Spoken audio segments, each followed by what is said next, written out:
Hello everybody, welcome back to another YouTube video. I know it's been quite a while since I've made any sort of YouTube videos. I don't think I've made one here in the year 2026 at all. I think the last time I made a video was this time last year. We're about halfway in 2026 and no videos. So anyways, I figured I'd make a video on this Dell Inspiron that I got from a batch of computers that I went and picked up for about $60. Inside of that lot, more videos to come obviously, is a Dell Optiplex GX150 P3 machine. Basically had nothing inside of it, so I had to gather a bunch of parts from other computers and make it into one good functional unit. So that is still a work in progress. I'm waiting on getting a Windows 2000 ISO installed onto the CF card. Currently has a 40 gig hard drive in it, but I'm still working on getting that machine up and running. A Dell XPS Gen 4, it's a Dell Dimension XPS Gen 4 that I am working on. I know that'll be a very nice machine once it's done, but I did have to order a bunch of parts, as many of these machines did have nothing and they were very bare bones. But nonetheless, we are getting into a Dell Inspiron 4000 today, along with the power cord that I've been needing because it didn't come with one, and of course it's the most proprietary style of charger. I actually had a similar computer. It was a Latitude back in the day that took the exact same charger. This machine has the worst hinges that I've ever seen on any sort of laptop, you know, given the age. They're about as dead as you can get. There's no line here. It's pretty floppy. So gonna move this over as best I can with one hand. And there is the machine. So got a Dell Inspiron 4000. I basically know nothing about this machine. Don't even know if it turns on, if it's gonna catch on fire. At least we'll know when we catch it on video. Now, looking at a couple of ports, we have the battery, the DVD drive, and then on the right side, we have a speaker. That looks like an infrared port. Looks like we got headphone, microphone, modem, Ethernet, S-video. All right, on the back here, we've got a serial port. Looks like we've got a parallel port. That appears to be some sort of docking station port on the back. A fan. Another, looks like that is a PS2 port, combo port. So you can use a mouse or a keyboard with that port. A USB and VGA. And then we obviously have that super duper obscure power port. On the left hand side of the machine, we have, looks like 2 PCI MCIA slots.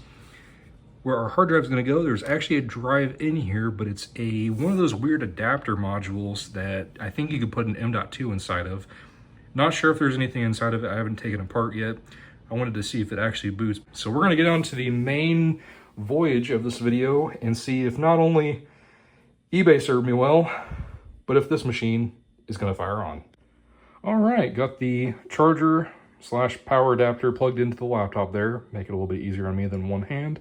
And got the laptop screen kind of positioned up to the back of the wall, best I can for easier viewing. So we'll go ahead, plug this bad boy in. We'll go ahead and plug my wife's smell good candle thingamabobber, I don't know what you call it.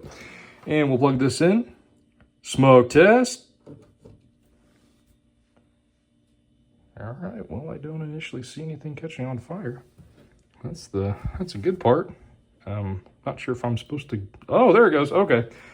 Well, that was a little concerning there. Not gonna lie, folks. All right. Ooh, and we have lights.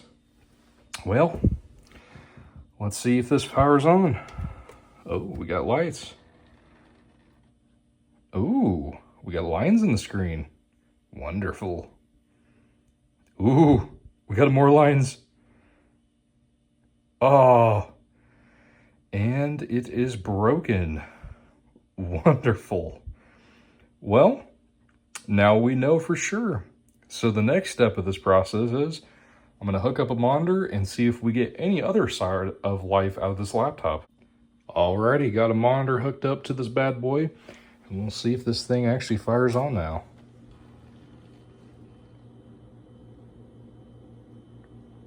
Oh, sweet. Okay. We'll get into BIOS here. And we'll check the specs on this bad boy and see what we got going on here. Unfortunately, that screen kind of sucks that it is bad, but it was on top of a bunch of heavy computers, so I guess that kind of does make sense. All right, so what we got going on here? We have a Pentium 3, 1 gigahertz. All right. Got 256 megs of cache. Got an ATI M3, 8 megs of video memory. We have an ESS Maestro 3. I haven't seen one of these menus in quite a long time. So I will see if we can use the keyboard here, see if we see anything else. Go over here. Okay, we see our CPU here. All right. It does state that the battery is charging.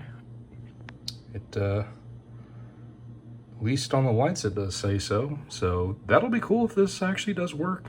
I'm not sure if it would really be worth it putting a battery in this unit. Okay. Well, other than that, let's go ahead and see if this thing boots. There is nothing in there, so I wonder if the owner actually did take the drive out of this machine. It does have an adapter caddy on it, so I'm not 100% sure. I did not take it apart, so there could be absolutely nothing in it anyway. So I might need to grab a spare, like, SATA M.2 just to test with, but at least we now know that the machine does boot. So coming down the road, we'll see if it's even remotely worth it. I'm gonna go look up a screen, see if it's worth it. If not, I may just deconstruct this and turn it into just a keyboard and mouse, little laptop thingamabobber to keep in the collection. Maybe sometime down the road, if I do get another one of these in, or a similar model, see if they line up and might have a fully functional machine. But anyways, guys, this is so far what I'm gonna get to in this video.